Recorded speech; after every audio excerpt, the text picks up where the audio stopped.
Assalamualaikum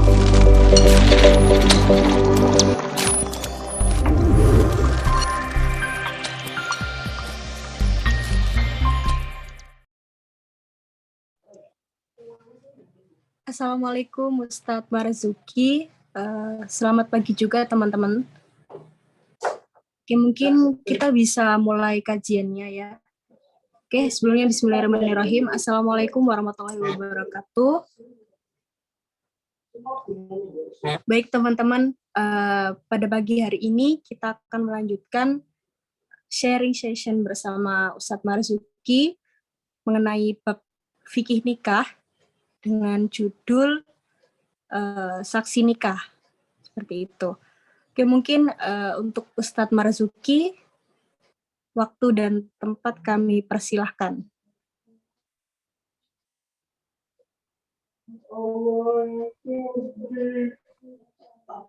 Baik, terima kasih Mbak Moderator. Bismillahirrahmanirrahim. Assalamualaikum warahmatullahi wabarakatuh. Waalaikumsalam. Suara saya jelas nih Mbak, tadi jelas nih. Terdengar Ustadz. Baik, baik. Nanti kalau misalnya ada putus-putus, tolong diingatkan. Ini device saya rada. Baik teman-teman yang dirahmati Allah, alhamdulillahirrahmanirrahim. Allahumma sholli ala sayyidina Muhammad wa ala ali sayyidina Muhammad. Alhamdulillah, puji syukur kepada Allah Subhanahu wa taala. Teman-teman, hari ini kita melanjutkan belajar kita bareng-bareng dalam rangka belajar mempersiapkan bagi teman-teman yang akan menikah atau bagi teman-teman yang sudah menikah pun ini jadi ilmu kita buat kita semuanya dan jadi jadi wawasan untuk membantu teman-teman kita yang akan melakukan pernikahan. Teman-teman yang dirahmati Allah, mohon maaf ini sedikit ada keterlambatan teknis tadi, rumah saya bau nggak enak kayak bau LPG gitu, makanya saya sampai ngecek ke tetangga bau atau tidak. Karena beberapa hari ini memang rumah saya baunya nggak begitu bau atau LPG. Saya khawatir karena ngecek LPG tadi. Nah, punten kalau ada terlambatan. Baik, teman-teman yang dirahmati Allah, alhamdulillah. Salawat serta salam kita sampaikan ke junjungan kita Rasulullah Sallallahu Alaihi Wasallam. Beliau adalah contoh dan teladan terbaik buat kita semuanya. Teman-teman yang dirahmati Allah, beberapa hari yang lalu ketika saya ceramah untuk anak-anak muda, jadi semacam anak-anak remas gitu loh ya, dikumpulkan satu kampung, itu ada berapa puluhan satu kampung. Saya diminta untuk isi pengajian mereka dan cerita tentang apa istilahnya, cerita tentang bagaimana berislam yang baik dan sebagainya. Termasuk saya cerita tentang kalau kita mengaku cinta Rasulullah, maka mau tidak mau harus belajar tentang, mau tidak mau harus membaca tentang Rasulullah, mau tidak mau harus belajar sejarah biografinya.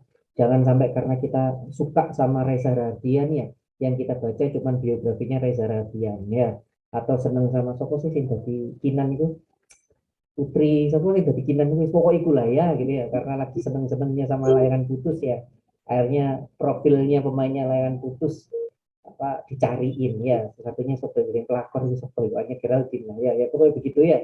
Nah, kalau Anda mengaku cinta sama Rasulullah, maka mau tidak mau harusnya Anda, kita termasuk saya itu mau tidak mau harusnya senang baca sirah Nabi, harus baca biografi Rasulullah, sejarah kehidupan Rasulullah seperti apa. Ada seorang anak-anak yang tanya sama saya, Ustaz, saya baca buku apa kalau apalagi kalau buku itu tebel tentang sejarah Nabi itu bosan Ustaz. Nah, saya tanya, jenengan yang bikin Anda tidak bosan itu tema-tema apa? Ustaz, tema-tema percintaan. Ya sudah, kalau begitu baca saja sejarah Nabi yang hubungannya dengan tema percintaan. Ya, salah satu tentang rumah tangganya Nabi. Lah itu kan tidak akan bosan itu. Tidak akan bosan. Jadi kalau jenengan, Ustaz saya bosan baca tentang sejarah Nabi yang perang-perangan itu ya, baca sejarah Nabi yang temanya itu pernikahan. Nah itu nanti tidak akan bosan. Bagaimana Rasulullah ketika sebagai seorang suami, bagaimana Rasulullah diomeli istri-istrinya, gitu ya. Bagaimana Rasulullah adil terhadap istri-istrinya, kayak begitu itu nanti akan membuat jenengan tertarik. Kalau misalnya tidak seneng tidak seneng sejarah Rasulullah yang perang-perangan, atau sebaliknya, saya tidak mau Ustaz kalau bicara tentang cinta-cintaan, bosan males ya sudah, pelajari saja, baca saja sejarahnya Rasulullah dalam bidang lain. Misalnya saya senang kalau cerita tentang peperangan, ya sudah, pelajari bagaimana Rasulullah ketika memimpin perang dan sebagainya. Jadi jangan sampai itu jadi alasan kita untuk tidak mempelajari sirah atau biografi Nabi. Termasuk salah satunya yang akan kita bahas kali ini adalah bicara tentang saksi nikah. Bagaimana saksi nikah itu seharusnya bagaimana di zaman para sahabat. Apakah saksi nikah itu harus keluarga ataupun sebaliknya? Apakah saksi nikah itu justru keluarga tidak boleh? Nah, itu kalau kalau jenengan yang bermadzhab apa namanya ya?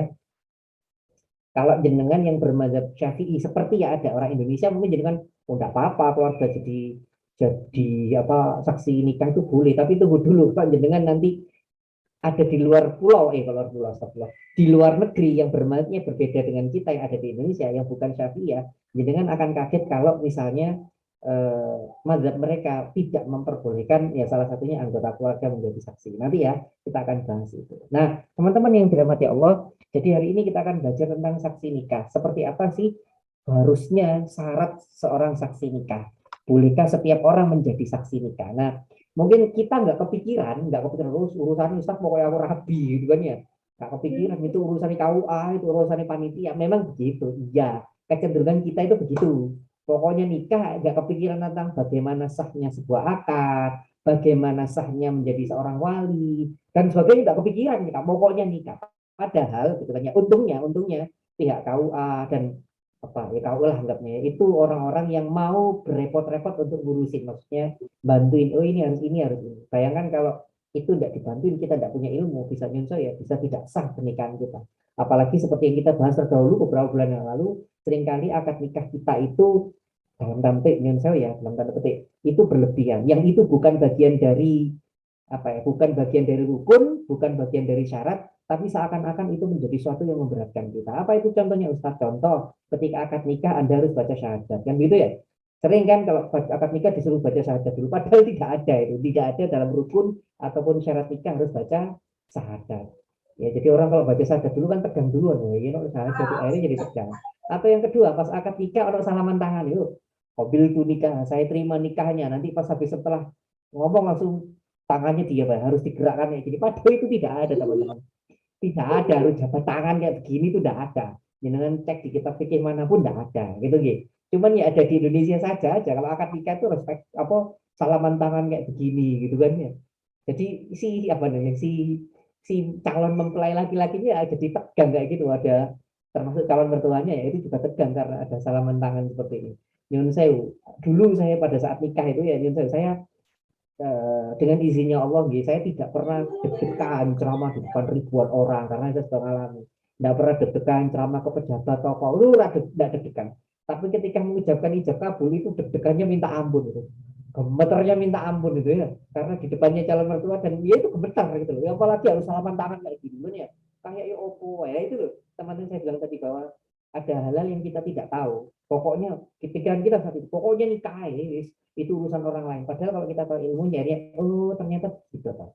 Ini ternyata tidak perlu, justru malah bikin orang apa ya, bikin orang deg-degan, bikin apa ya orang khawatir apa ya, termasuk mengucapkan akad harus dalam satu nafas, padahal nggak ada itu di kita pikir tidak ada. Nah, termasuk salah satunya ini yang akan kita bahas, yang namanya saksi. Ustaz, saksi itu apa sih? Saksi itu kalau dalam bahasa Arab apa menyaksikan itu yusyahidu syahada, si yang menyaksikan apa asyhada, yang menyaksikan, maksudnya begini, makanya kan jenengan kalau baca syahadat asyhadu alla, saya bersaksi kan gitu kan ya, asyhadu alla, karena syahada itu artinya menyaksikan, orang yang meninggal syahid itu artinya disaksikan oleh para penghuni langit begitu nggih.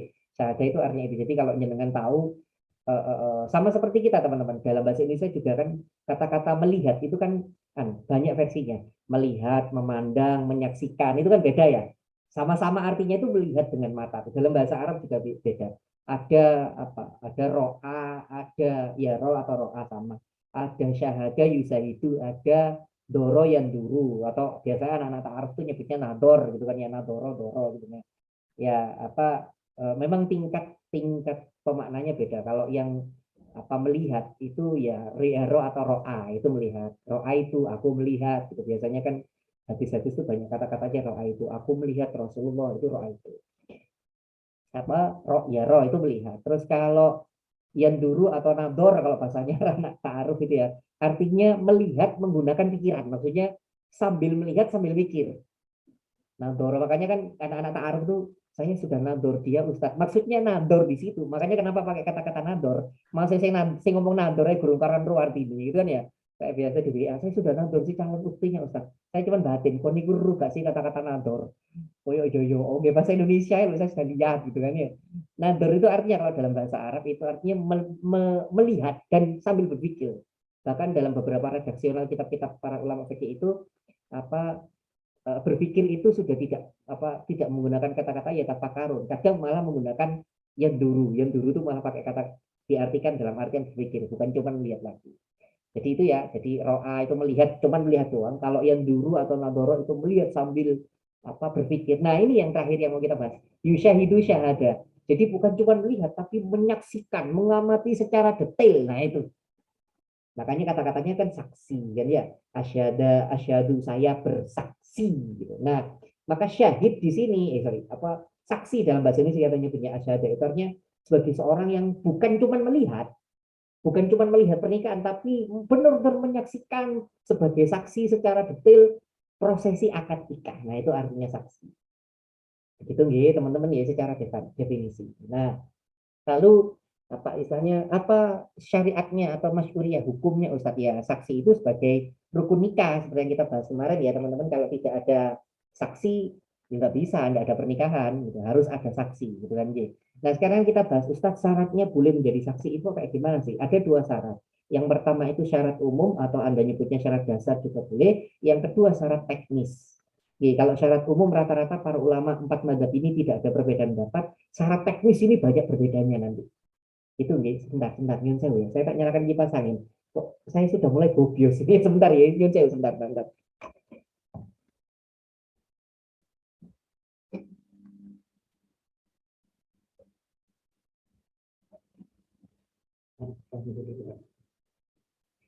Ya. Nah, baik. Bismillah. Baik, saya lanjutkan nggih. Baik. Ustaz, lalu kita mulai bahas dulu dari yang sederhana. Apa itu syarat dasar? Syarat dasarnya itu apa saja sebagai seorang yang boleh jadi saksi. Jadi syarat dasarnya hampir sama kayak kemarin ya yang kita bahas wali nikah. Siapa saja syarat dasarnya seorang wali nikah. Yang pertama teman-teman syarat dasarnya seorang saksi yang pertama jelas beragama Islam, seorang muslim. Ingat ya kita kemarin pernah membahas bahwa ada pernikahan yang dianggap sah oleh Islam adalah ketika seorang muslim menikah dengan seorang muslim, itu dianggap sah. Itu meskipun ada perbedaan pendapat di kalangan para ulama, ada yang bilang kalau seorang muslimnya laki-laki, yang non muslimnya perempuan, itu masih ada ulama yang memperbolehkan. Tapi kita bahas yang standar dulu, itu yang khilafiyah, yang perbedaan pada pendapatnya para ulama, kita nggak bahas dulu. Kita yang standar dulu. Oke, jadi pernikahan sesama muslim itu sah diterima oleh Islam atau ini yang kita paham dulu, pernikahan sesama non muslim itu juga sah diterima oleh Islam. Maksudnya kayak gimana? Misalnya orang Kristiani menikah dengan orang Kristiani, itu sah menurut Islam sah. Jadi ketika dua-duanya ini nanti masuk Islam misalnya, nggak perlu diulang pernikahannya.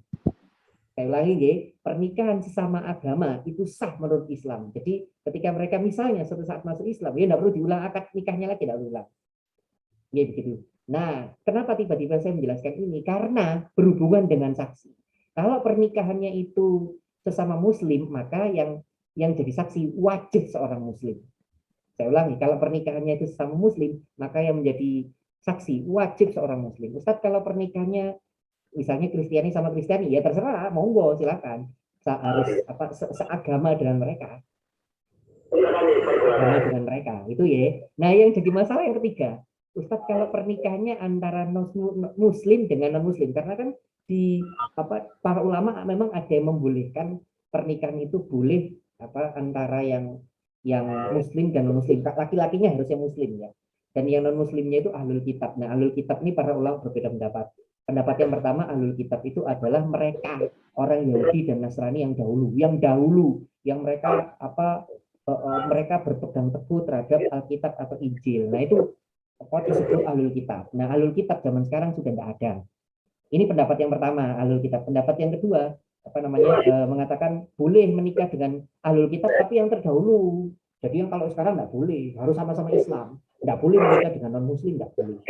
Boleh, betul, Bu. Ini pendapat yang pertama. Pendapat yang kedua mengatakan, oh boleh loh, kok boleh begini. Karena di zaman dulu itu, Injil itu sudah dipalsukan.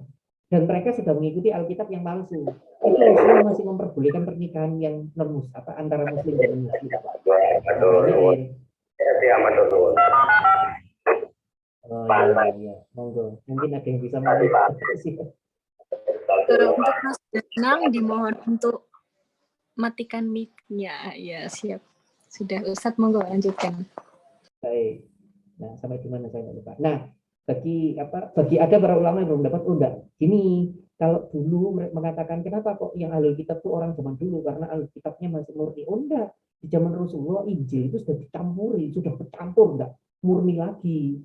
Dan itu Rasulullah masih membiarkan apa namanya, ada non muslim yang perempuan ya, ahlul kitab itu menikah dengan seorang muslim. Makanya ada yang berpendapat itu. Nah, misalnya ini teman-teman terjadi zaman ini pakai pendapat yang ini ya. Misalnya, yang laki-laki muslim, yang perempuan non muslim dari ahlul kitab. Ahlul kitab itu cuma ada dua ya teman-teman ya. Saya ulangi. Ahlul kitab itu cuma ada dua, Yahudi dan Nasrani. Selain itu tidak bisa. Nyun saya maaf kalau bahasa saya kurang sopan, saya minta maaf. Ustaz, kalau muslim menikah dengan laki-laki yang muslim, perempuannya Hindu, tidak bisa. Laki-laki yang muslim, perempuannya Buddha, tidak bisa. Karena definisi ahlul kitab itu cuma dua, Kristiani sama Yahudi, Nasrani atau Yahudi. Ya, begitu, ya. Nah, ini misalnya ada orang yang mengikuti pendapat yang ini. Ya. Jadi yang laki-laki muslim, terus yang perempuan antara dua hal ini, Nasrani sama Yahudi. Terus saksinya kayak gimana, Ustaz? Mungkin mereka beda. Tetap saksinya harus orang muslim. Jumhur ulama, mayoritas ulama mengatakan saksinya harus orang muslim. Harus orang muslim. Hanya satu mazhab yang mengatakan bahwa apa namanya mengatakan boleh non muslim itu cuma mazhab Abu Hanifah. Tapi yang lain jumhur ulama itu mengatakan harus orang muslim. Jadi kalau ada pernikahan ya itu tadi saya ulang ya, ada pernikahan seorang laki-laki muslim dengan perempuan ahlul kitab yang mengikuti pendapat yang kedua ya, bukan pendapat yang pertama. Jadi pendapat yang kedua mengatakan boleh pernikahan dengan ahlul kitab zaman sekarang, Kristiani atau Yahudi itu. Kalau pakai pendapat yang ini, terus mereka menikah, saksinya tetap harus orang muslim. Harus seorang muslim dan apa istilahnya hanya pendapat Imam Abu Hanifah yang mengatakan boleh non muslim dari agamanya si perempuan boleh. Itu jadi syarat pertama, syarat umum atau syarat dasar pertama bagi seorang bagi seorang saksi adalah muslim. Terus syarat yang kedua teman-teman taklif. Taklif TAKLIF. Taklif itu apa sih Ustaz? Taklif itu akil plus balik. Nah, itu namanya taklif. Saya ulang ya, akil plus balik itu namanya taklif. Akil, berakal, ya tidak dalam keadaan gila, paham ini yang benar, ini yang salah. Nah, itu namanya akil. Bisa jadi anak-anak kita itu yang usia 8 tahun ya, 8 atau 9 tahun mungkin itu sudah akil. Akil dalam artian dia sudah punya kemampuan untuk membedakan ini baik dan buruk. Ini sholat itu wajib, ya kayak gitu-gitu. Nah, itu bisa jadi dia sudah akil, tapi belum balik. Dia belum balik. Itu makanya enggak jadi taklif. Itu tadi dia belum bisa jadi saksi. Itu makanya harus akil, berakal sudah itu tadi atau dan ya bukan atau maaf. Akil dan balik. Harus dia dalam keadaan balik. Disebut taklif. Orang yang taklif disebut mukalaf. Ya biasanya kalau baca kitab-kitab fikih itu sering keluar kalimat kata-kata mukalaf.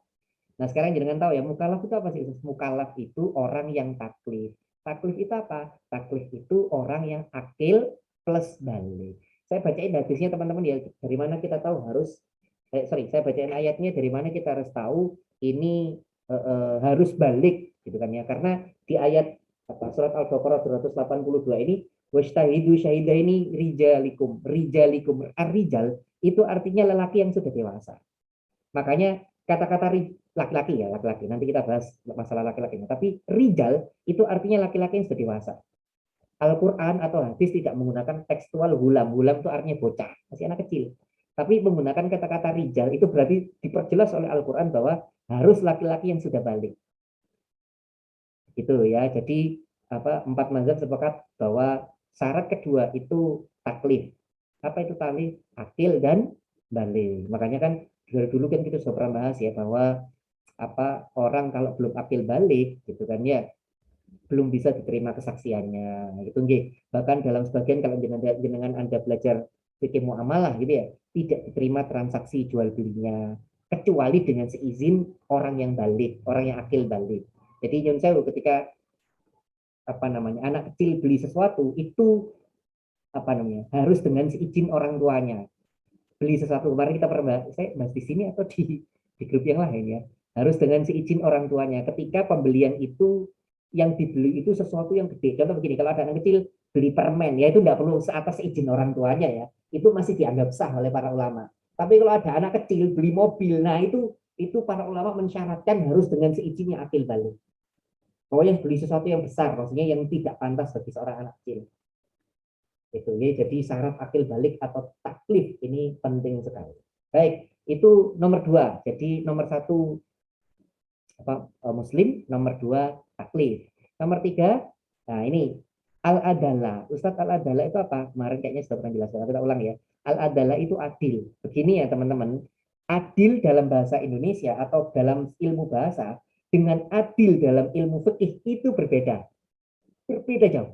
Saya ulangi ya, adil atau al-adallah dalam ilmu bahasa, ilmu lughah dengan al-adallah dalam ilmu fikih itu berbeda. Adil dalam ilmu bahasa, baik itu bahasa Indonesia atau bahasa Arab, artinya kan begini. Adil adalah perbuatan yang mampu menimbang secara proporsional.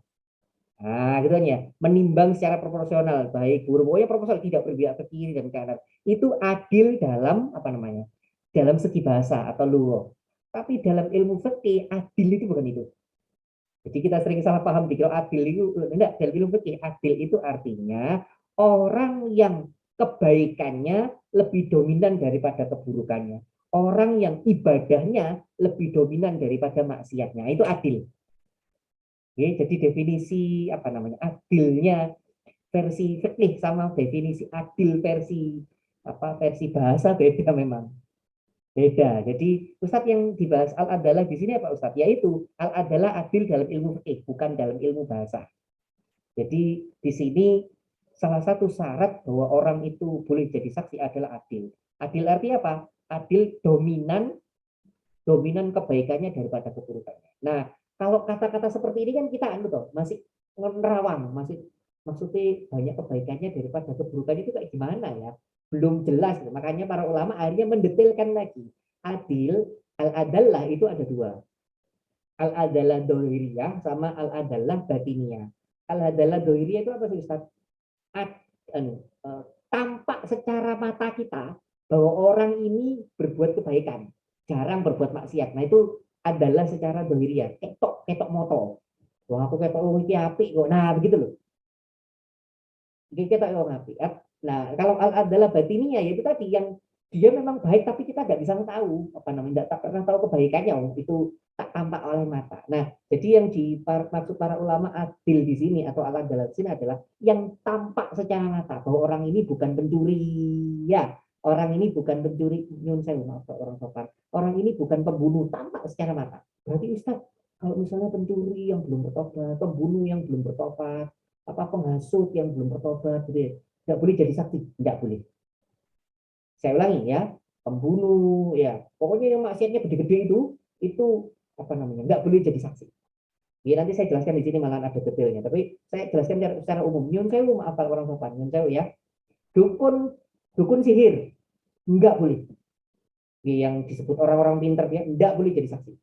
Ustaz ini orang tuanya, saksinya seorang dukun, nggak boleh, saksinya seorang apa lagi ya, apa ya,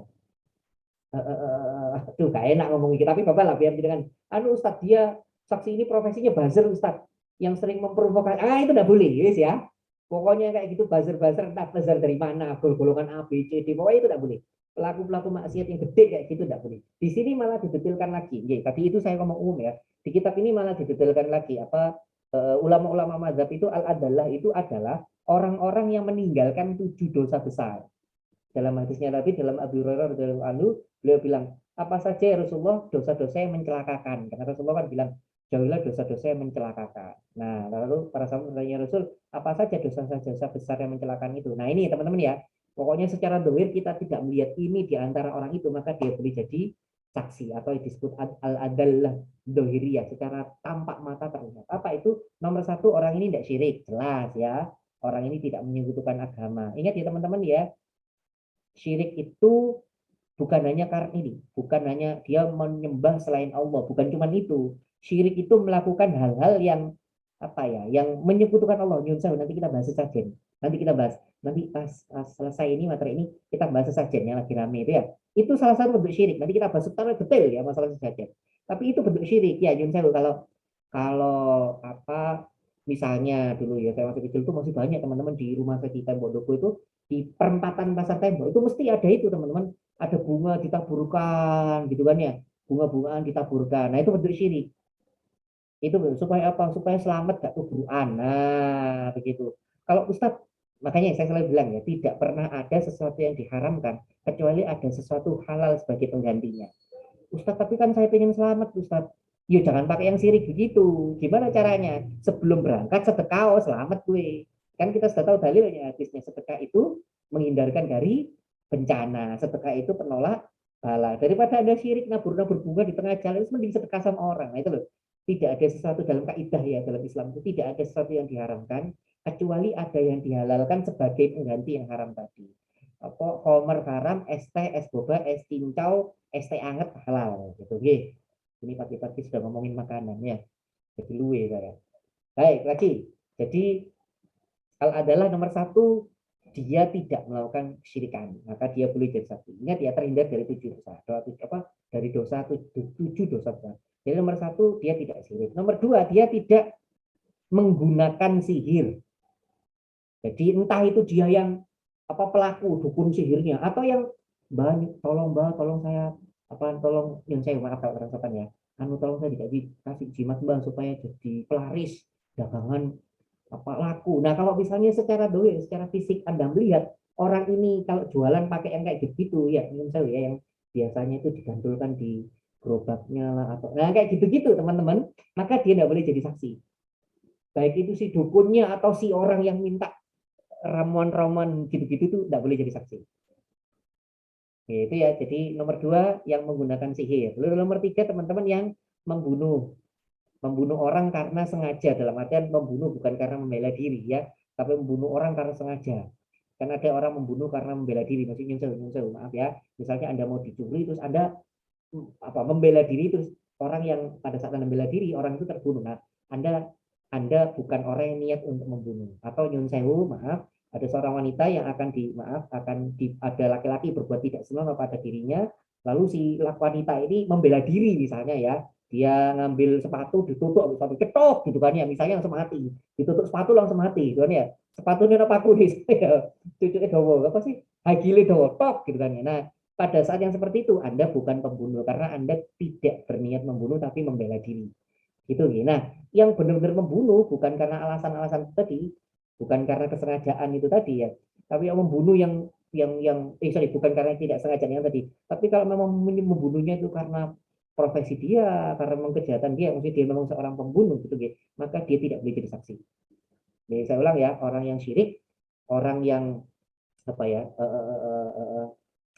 menggunakan sihir, baik itu dukunnya atau yang meminta, terus yang ketiga orang yang membunuh itu tidak boleh jadi saksi. 7 dosa besar, masih 3 ya. Terus yang keempat, nah ini gak enak ngomong ini ya, tapi harus diomongkan, orang yang memakan harta riba.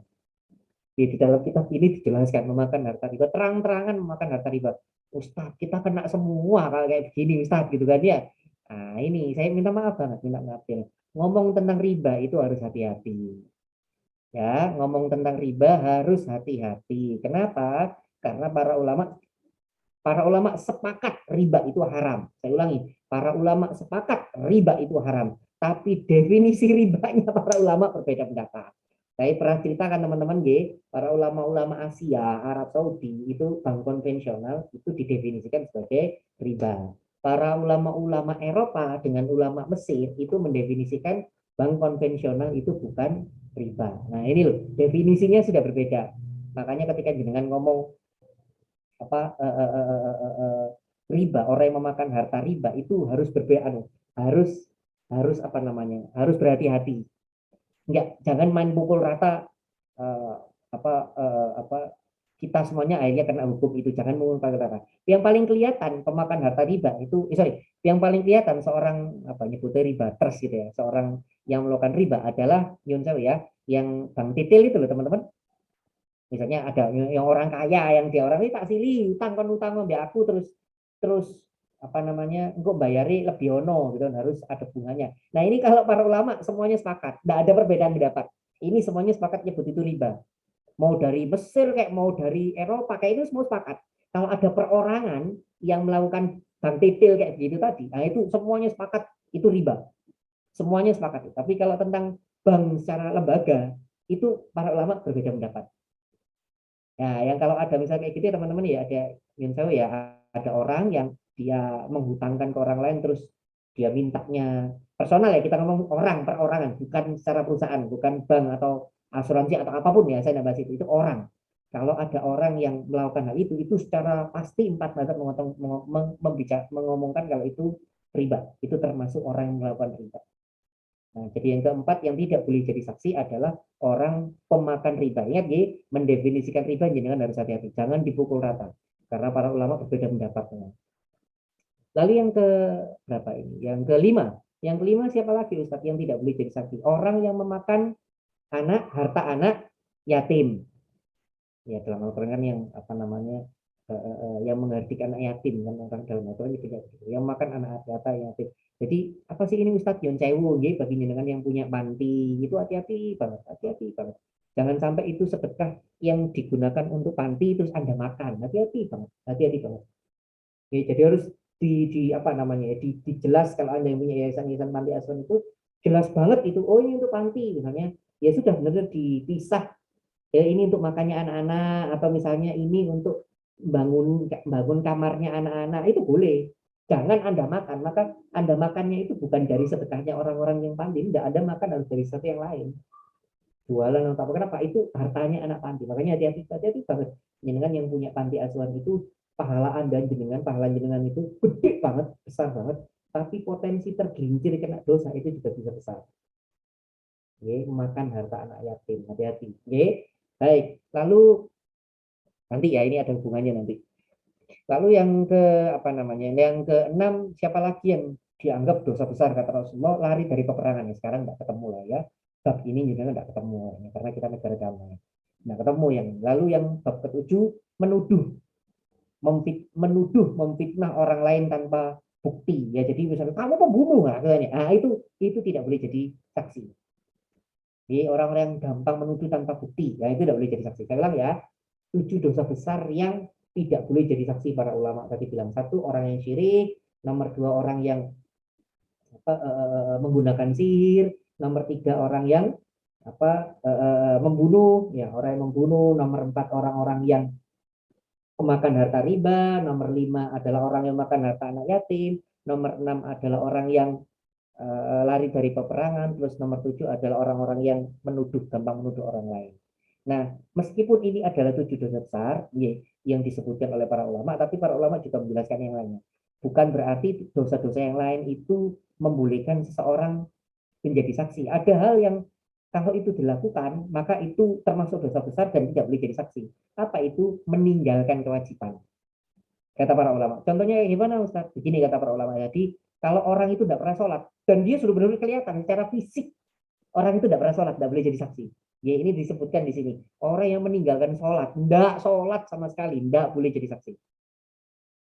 Nah kan yang kayak gini-gini kan kita jarang ketahui itu langsung dipukul rota sama yang dari saksi kamu dari enggak. Kalau kita tahu bahwa dia tidak pernah sholat, tidak boleh jadi saksi. Karena tidak memenuhi kaidah al-adalah. Ingat ya al-adalah itu tadi apa? Yaitu orang-orang yang dominan kebaikannya atau dominan ibadahnya dan sedikit sekali maksiatnya, sedikit sekali keburukannya. Nah itu al-adalah. Nah salah satunya itu tadi menjauhi 7 dosa besar yang disebutkan tadi sama ini orang-orang yang tidak meninggalkan kewajiban. Kalau dia meninggalkan kewajiban maka tidak boleh jadi saksi. Satu, meninggalkan sholat. Dua, meninggalkan puasa Ramadan. Tiga, meninggalkan zakat. Nah yang ini tidak boleh jadi saksi. Kalau haji kan bagi yang mampu. Yang tiga ini tidak boleh jadi saksi. Di sini disebutkan tidak boleh. Gitu. Ya, atau kalau di sini disebut meninggalkan kewajiban haji tanpa berniat. Makanya semua dari kita itu harus punya niat haji. Gitu. Meskipun belum kesampaian, tapi minimal kita sudah punya niat untuk haji. Biar nanti sama Allah dimampukan. Jangan sampai teman-teman tidak punya niat haji sama sekali, karena haji itu wajib. Ya, saya ulang, haji itu wajib. Makanya dengan harus punya niat haji. Realisasi nih, niatnya harus ada. Karena kalau jangan tidak punya niat haji, itu diminta pertanggungjawaban sama Allah, karena itu wajib. Nah, itu ya. Jadi saya ulang tadi, yang pertama tadi apa? Syarat umumnya yang pertama adalah muslim. Ya. Nomor dua apa tadi? Taklif. Taklif itu apa? Akil dan balik. Nomor dua taklif. Nomor tiga barusan kita bahas al-adallah. Adil. Adil dalam bahasa fikih ya, pengertian fikih. Orang yang mayoritas, orang yang dominan atau banyak ibadahnya, lebih banyak ibadahnya daripada maksiatnya. Itu adil dalam bahasa fikih. Oke, itu tiga. Lalu yang keempat, apalagi Ustadz, syarat dasar atau umumnya seorang saksi minimal 2 orang. Oke, makanya jangan tahu akhirnya, oh iya ya, saksi itu rata-rata 2. Ini apa namanya? Semua madzhab mengatakan minimal 2 orang.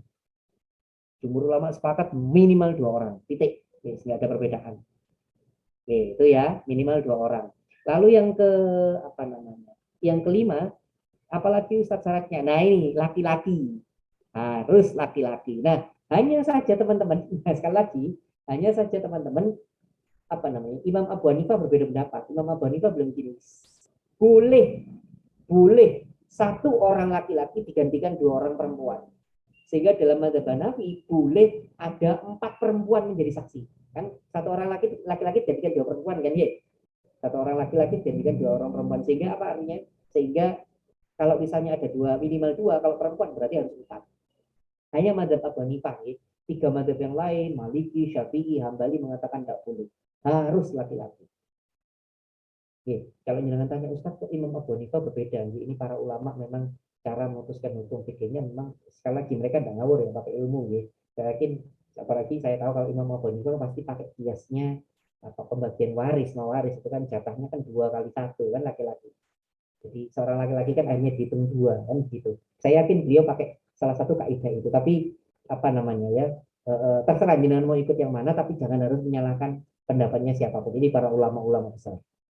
Oke, itu ya. Jadi harus seorang laki-laki. Terus yang keenam, kayaknya jenengan tidak nemu ini, merdeka, bukan seorang budak. Di sini tidak ada ya teman-teman, kan tidak ada perbudakan. Ingat ya, pembantu atau asisten rumah tangga bukan budak. Ya, saya ulang ya. Syarat umumnya apa saja Ustaz? Syarat umum yang pertama muslim, nomor 2 taklif apa? Akil plus balik. Lalu apa? Nomor 3 itu al-adalah, dia harus adil. Maksudnya adil di sini adalah dominan kebaikannya, banyak kebaikannya dibandingkan keburukannya. Al-adalah, setelah al-adalah apalagi setelah adalah itu minimal 2 orang, harus 2 orang. Lalu yang keempat, selanjutnya harus laki-laki, baru yang selanjutnya harus merdeka. Itu syarat umumnya saksi itu dianggap sah sebagai saksi nikah. Kalau 6 syarat itu tidak terpenuhi, maka dia tidak boleh jadi saksi nikah. Nah itu ya, itu masih syarat umum. Sekarang kita akan bahas syarat teknis.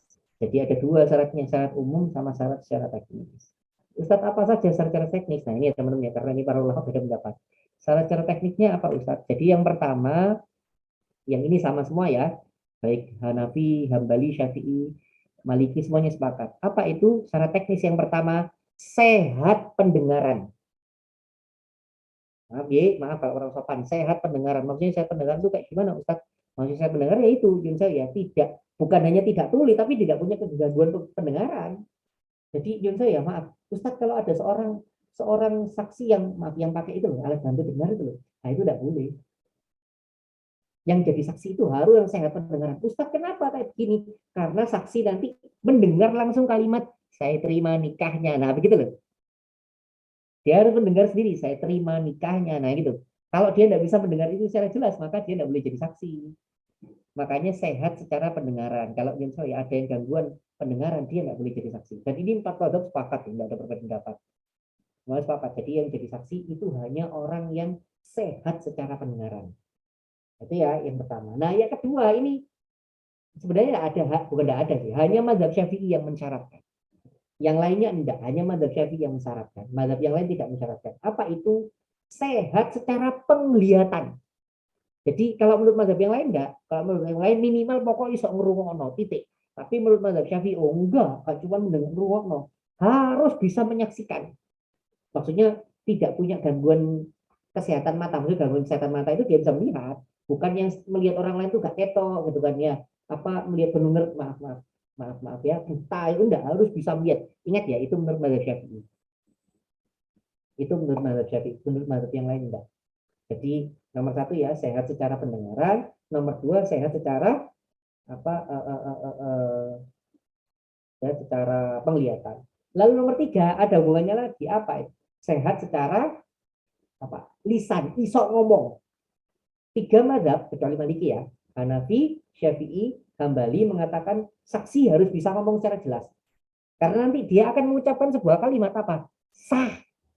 Kan ngomong tuh, gimana semuanya sah? Sah. Makanya tiga mazhab, Hanafi, Syafi'i, Hambali mengatakan harus bisa ngomong dengan jelas. Karena dia nanti ngomong sah gitu kan ya.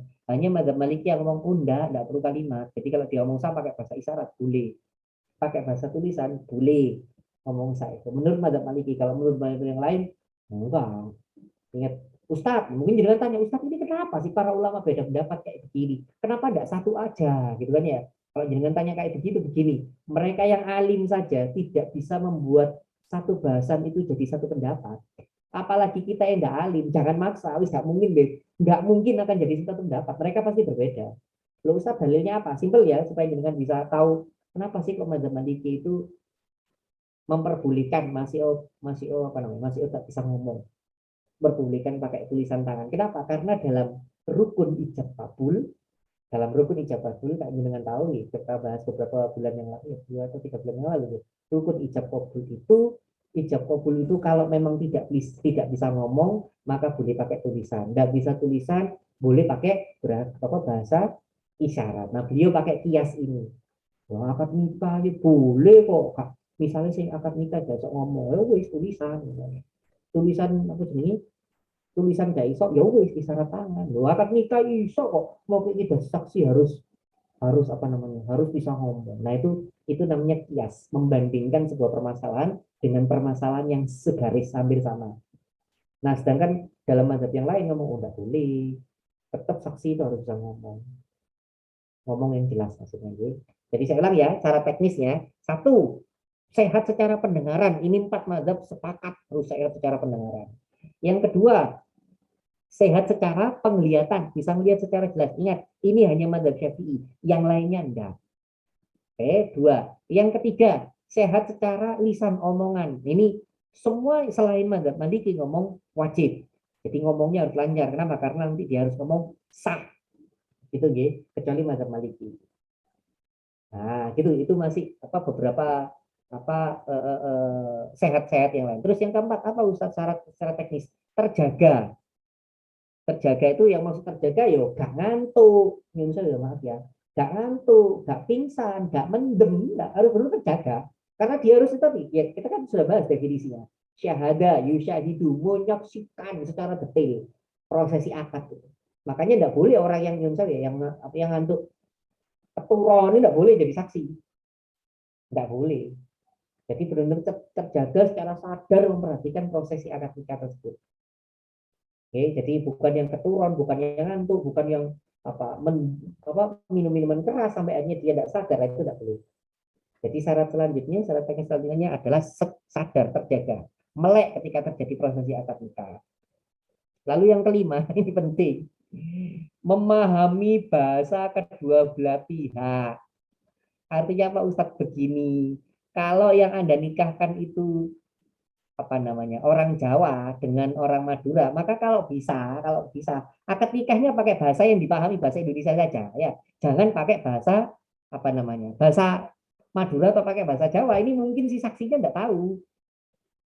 Makanya harus bahasanya itu si saksi paham.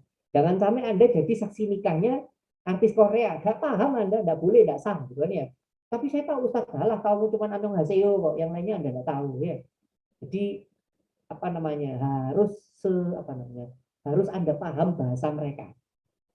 Ini sekali lagi ya, kalau misalnya mau ada pernikahan orang Kalimantan dengan orang Sunda, gitu ya. Nah nanti pas akad nikah itu pastikan ijab kabulnya pakai bahasa yang dipahami oleh saksinya. Atau nyunso ya, misalnya begini, si pelaku akad nikahnya pinter bahasa Arab, ya si laki-laki pinter bahasa Arab, walinya pinter bahasa Arab, mudinya pinter bahasa Arab, maka saksinya ini juga harus pinter bahasa Arab. Artinya kalau mereka mau pakai bahasa Arab ya, qabil tu nikah dan ukhrija gitu kan ya. Kalau Anda mau pakai begitu-gitu monggo. Mau pakai bahasa Arab silakan. Tapi sekali lagi itu saksinya harus ngerti itu. Kalau enggak bahaya, enggak boleh. Ya ini yang sering yang sering dilupakan oleh orang-orang.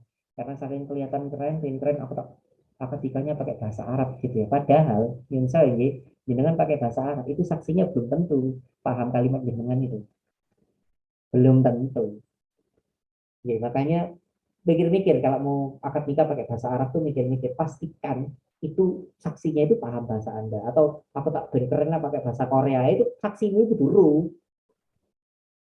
Ya, itu ya. Jadi apa syaratnya saksi yang selanjutnya yaitu paham secara bahasa dari kedua belah pihak.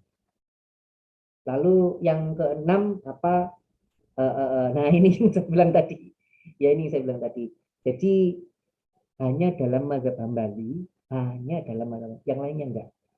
Saksi nikah tidak boleh anak dari kedua belah pihak. Kan nyunsel kan ada biasa janda sama duda nikah tuh. Mereka sama-sama punya anak. Nah, kalau dalam mazhab Hambali tidak boleh anak mereka itu jadi saksi nikah. Kalau dalam mazhab yang lain boleh, hanya Hambali. Hambali melarang, mengharamkan saksi nikah dari anak dari kedua mempelai. Biasanya kan duda sama janda kan gitu. Ya, itu ya, itu tentang apa namanya saksi apa syarat teknis tentang saksi. Apa itu? Sehat pendengaran dulu, empat mazhab sepakat. Dua, sehat penglihatan, hanya mazhab Syafi'i, yang lainnya enggak. Terus yang ketiga, sehat omongan, bisa ngomong, hanya apa semuanya selain mazhab Maliki, karena Maliki mengatakan enggak perlu ngomong, pakai isyarat juga boleh. Lalu yang kelima, sadar atau terjaga, maksudnya enggak dalam keadaan apa, tidak dalam keadaan mengantuk, tidak dalam keadaan apa, tidak dalam keadaan mendep apa gini apa mabuk dan sebagainya. Lalu selanjutnya apa bukan dari anak dari salah satu calon mempelai itu kalau dalam hal ini. Sama terakhir saya lupa memahami bahasa kedua belah pihak. Saya lupa belum saya jelaskan yang mau ada tanya jawab. Bentar nih, saya lanjutkan lagi tadi dengan Ustadz mau janji cerita tentang sesajen. Ini nih, sesajen secara hukum fikih detail umumnya haram. Saya ulangi, sesajen itu secara umumnya, kita bahas umum dulu, itu haram. Tapi tunggu dulu teman-teman, ngelihatnya tidak semudah langsung ini haram, titik. Ya. Lihat dulu secara detail. Paling gampang begini. Jadi yang diharamkan itu yang mana? Harus dibongkar.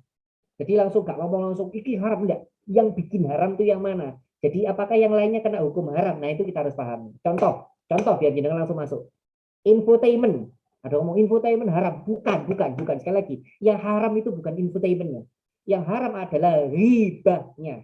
Ketika infotainment itu tidak membicarakan hibah, membicarakan kebaikannya para artis masuk haji, artis berangkat haji, dan sebagainya, tidak membicarakan keburukan orang lain, maka infotainment itu jadi hibahan, jadi mubah boleh. Tapi kalau sudah membahas siapa Lydia Danira itu mas, oh no ya, akhirnya Lydia Danira yang real dicari tahu ini sopo sih asli ini. Saya ikut-ikut juga cari tahu sampai astagfirullahaladzim gitu ya. Mau googling ini siapa sih aslinya Lydia Danira itu ya. Astagfirullahaladzim. Akhirnya sampai tahu saya gara-gara layanan putus gitu ya, gara-gara Kapadokia itu ruwet panjang. Kata istri saya, ya aku udah usah ke Kapadokia. Kemana lu? Wahyu Rejo aja seneng aku ya. Teman-teman tahu Wahyu Rejo ya? Wahyu Rejo itu tuku emas. Kata istri saya, nggak apa-apa nggak ke Kapadokia. Wahyu Rejo aja lo seneng. Wahyu Rejo itu tuku emas. Saya bilang ya podo ruwete nek tuku emas ya podo wae gitu ya. Ngentekno duit nek tuku emas begitu. Ya insya Allah. Nah balik lagi. Jadi nggak serta merta teman-teman langsung haram itu lihat dulu yang bikin haram apa. Oke ya kita langsung bahas. Ustaz, sesajen yang kita bahas tadi syirik itu haram. Haramnya di mana Ustaz? Di mana itu? Haramnya adalah di perbuatan syiriknya. Memberikan sesajen kepada yang kita anggap jin, yang kita anggap apa namanya makhluk halus itu haram titik. Tidak ada apa namanya, tidak ada rukshoh, tidak ada keringanan, itu haram. Titik. Tapi sekali lagi saya beritahu nih, Wali Songo itu cerdas. Tidak semudah itu langsung ngomong ini haram. Masih ngomong itu haram titik. Tapi sama Wali Songo dirubah, dan ini di kitab para ulama memang ada. Apa itu? Bahwa sesajen itu haram, tapi memberikan sedekah kepada jin itu boleh. Memberikan sedekah kepada jin. Oh, no, teman-teman. Kalau dengan baca kitabnya para ulama, itu ada. Nah, tapi tunggu dulu. Kalau Anda berdalih, Ustadz ini bukan sesajen, ini memberikan sedekah kepada jin. Tapi tunggu dulu, ada lanjutannya. Kalau memang memberikan sedekah kepada jin, maka syaratnya makanan itu adalah makanan sisa, karena teks di apa namanya di kitab-kitab para ulama itu boleh kita memberikan sedekah kepada jin, tapi harus makanan sisa. Maksudnya makanan sisa itu Ustadz kayak gimana sih Ustadz? Begini loh, bukan makanan yang petok bonafit gitu loh, ya. Tempe, endok, full, bukan makanan sisa. Kenapa? Karena dalam Islam itu yang diutamakan ngasih makannya itu ke manusia, bukan ke jin. Kan Yun kan ada alasan Yun ya, yang itu loh, yang makanan dilaungkan ke apa namanya, dilaungkan ke laut supaya oh ini sedekah laut gitu kan, ya kan? Ada kan kalimat gitu, sedekah di laut boleh, sedekah laut itu boleh, sedekah boleh, laut boleh. Tapi sekali lagi itu harus logis teman-teman. Makanan ikan itu apa? Harus cek dulu makanan ikan itu apa. Kalau jenengan Yun ya, terus kepalanya sapi di apa, ditaruh di pesek apa beyek apa sih jadinya itu, apa sih, apa sih namanya yang biasanya dipakai di kepalanya mbak-mbak ibu-ibu itu loh, apa sih jenis besek ya, bener ya, besek ya, yang gede gitu ya dari yang itu. Nah misalnya kepala sapi terus terus dilaungkan ke laut, nah itu bukan sedekah ke makan ke binatang, itu bukan. Yang saya kalau itu jelas sesajen. Kenapa? Ya masuk panganan nih iwak kepala sapi, kepala sapi yang boleh dimakan hanyalah bakso kepala sapi. Biasanya Surabaya ya, bakso daging kepala sapi itu, yuk gak apa-apa, nah itu bakso dalam berubah bakso ya. Tapi kalau kepala sapi kan lihat ya dengan ya, apa nyonsel ya, yang budaya-budaya di Indonesia yang ciri-ciri tadi. Kamu sembelih kepala sapi terus kepala sapinya letakkan di bawah pohon, atau kepala sapinya di apa namanya dilarungkan ke laut. Nah kalau itu nyonsel itu jelas sirik, itu sesajen, itu bukan sedekah ke binatang laut atau sedekah ke jin, enggak. Karena binatang laut tidak makan kepala apa namanya kepala sapi. Nah sekali lagi saya membahasnya secara hati-hati sekali. Saya tidak, satu saya menjelaskan dalil umumnya bahwa sesajen itu haram, syirik. Tapi tunggu dulu ada lanjutannya. Kalau memang itu niatnya sedekah kepada jin atau sedekah kepada binatang-binatang laut, boleh dengan syarat. Ya memang benar, kelihatan banget apa namanya makanan yang diletakkan itu untuk binatang, untuk ikan-ikanan misalnya. Jadi, Ustadz saya mau sedekah laut, ya sudah, makanan-makanan ikan, makanan iwa itu apa sih? Yang biasa yang apa sih? Nggak tahu ya, saya bukan orang. Kalau ikan-ikan yang kecil-kecil ya pakai ikan laut, ikan apa, kayak makanan laut yang modelnya kayak biji-bijian gitu ya, ya oke lah, wajar. Tapi kalau ikan-ikan yang besar gitu, ini makanannya harus besar. Tapi sekali lagi, kalau jenengan memang niatnya, oh no, Ustadz mau sedekah ke laut, ya bener itu makanan untuk ikan laut, bukan sop terus apa mana itu ayam itu ya, bukan makanan laut itu, bukan makanan untuk ikan laut. Kalau itu jelas saja. Iya, lihat ya teman-teman ya, benar-benar kalau mau hukum fikih itu dibuka dulu, tidak langsung pukul rata sesajen haram. Oke. Ustadz, lalu perbuatan menendang kayak kemarin ya, itu perbuatan yang salah. Bahwa kita menolak syiriknya itu betul, syirik haram, tapi ya nggak boleh nendang-nendang kayak gitu. Nggak boleh, nyun sewu ya. Ada orang yang nendang Al-Quran jenengan kan ya jenengan sakit hati toh. Misalnya ada non muslim nendang Al-Quran jenengan sakit hati, tidak boleh memicu konfrontasi dengan agama lain, itu tidak boleh. Ya maaf, maaf gitu. Anda tidak boleh lihat salib langsung, oh ini salib ini kristenisasi, langsung dipatahkan salib, tidak boleh. Wong itu di tempat ibadah mereka kok Carno. Sama seperti kalau ada orang merobohkan apa jenis lambang bulan bintang yang jenengan atau lambang kubahnya masjid dirobohkan sama teman non muslim ya, jenengan tersinggung, nggak boleh, tetap nggak boleh, haram hukumnya. Jadi apa apa istilahnya, bahwa meyakini bahwa yang dilakukan itu syirik itu betul, harus itu syirik, itu nggak boleh, itu syirik nggak boleh. Tapi tidak boleh juga, nggak boleh juga mengganggu kepercayaan mereka. Kecuali mas ya nyunsel ya, kecuali mereka meletakkan sesajen itu di masjid jenengan, jenengan lagi sholat terus ditekan nomor, oh jenengan boleh loh, ini masjid kok tempat saya sholat kok ditaruh sesajen, nah itu tempat ibadah jenengan yang diutik, monggo itu haknya jenengan. Tapi kan itu tidak, itu diletakkan di tempatnya mereka, keyakinannya mereka. Ya, sekali lagi menghukumi fikih itu tidak sederhana langsung ngomong haram, tapi didetailkan dulu. Sama nyun sewu, maaf ini, biar kita kan kebuka kalau bahas permasalahan fikih. Contoh, Ustadz, saya baca di kitab Ustadz saya kita baca di kitab Imam Syafi'i. Tahlilan itu makro ya Ustadz gitu. Betul, tahlilan itu makro, tapi makruhnya itu bukan bukan dekir-dekirnya, bukan solawatannya. Makruh tahlilan dalam kitabnya fikihnya Madzhab Syafi'i atau itu tadi, itu makruhnya itu at-ta'am, makan-makannya itu makruh. Duh, makruh Ustadz. Iya, yang ngomong Imam An-Nawawi makro. Jadi ketika ada tahlilan, itu saya jelaskan kepada teman-teman. Beberapa hari yang lalu, seminggu yang lalu, itu saya ada orang tahlil, Masya Allah, saya kaget. Saya kira tahlilannya cuma 10-20 orang. Ratusan orang di daerah Gresik sana, saya diundang di sini. Loh, ratusan orang. Saya tunjukkan, saya jelaskan kepada mereka. Pak, yang dimakruhkan dalam tahlilan itu adalah makan-makannya. Tapi tunggu dulu, saya lanjutkan, ya. Jangan dipotong. Makan-makan kayak gimana, Ustadz? Imam Syafi'i itu menuliskan jelas. Makan-makan yang dimakruhkan adalah yang makanan itu tadi dibuat dari uangnya si anak yatim tadi, maksudnya orang yang keluarga yang meninggal. Jadi misalnya ada seorang keluarganya meninggal atau ayahnya meninggal, terus makan-makan untuk tahlilannya itu dibuat dari uangnya si itu makruh.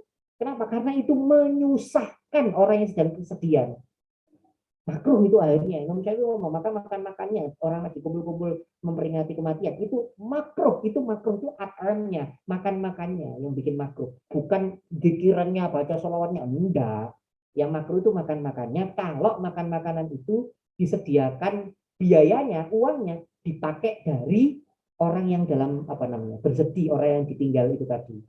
Makanya langsung aja lanjutannya, makanya para ulama termasuk Imam Nawawi, kalau sekarang enggak kena makruh, kenapa? Jangan tahu ya teman-teman, orang kampung kalau ada kepaten, ada yang meninggal, itu dia itu langsung tetangga kanan kiri bawa beras, bawa gula, bawa minyak dan sebagainya. Sehingga ketika orang yang meninggal tadi mau bikin makan-makan, itu bahannya dari tetangga kanan kirinya. Nah, itu sudah tidak makruh lagi.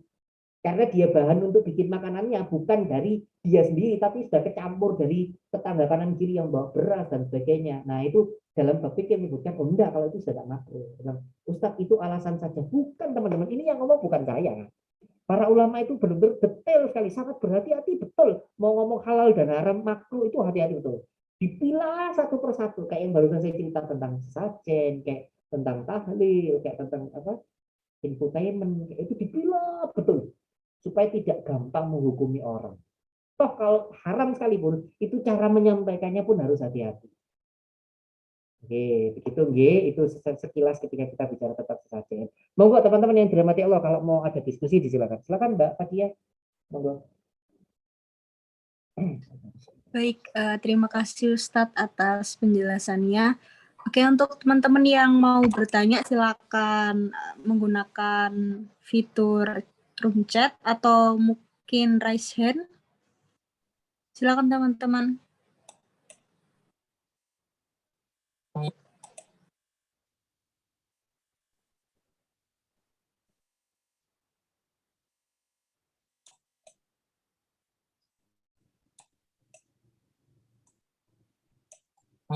Oke, sambil menunggu pertanyaan dari teman-teman. Oh ya. Ada Mbak kayaknya Mbak. Ada yang present? Saya dengar suara. Iya.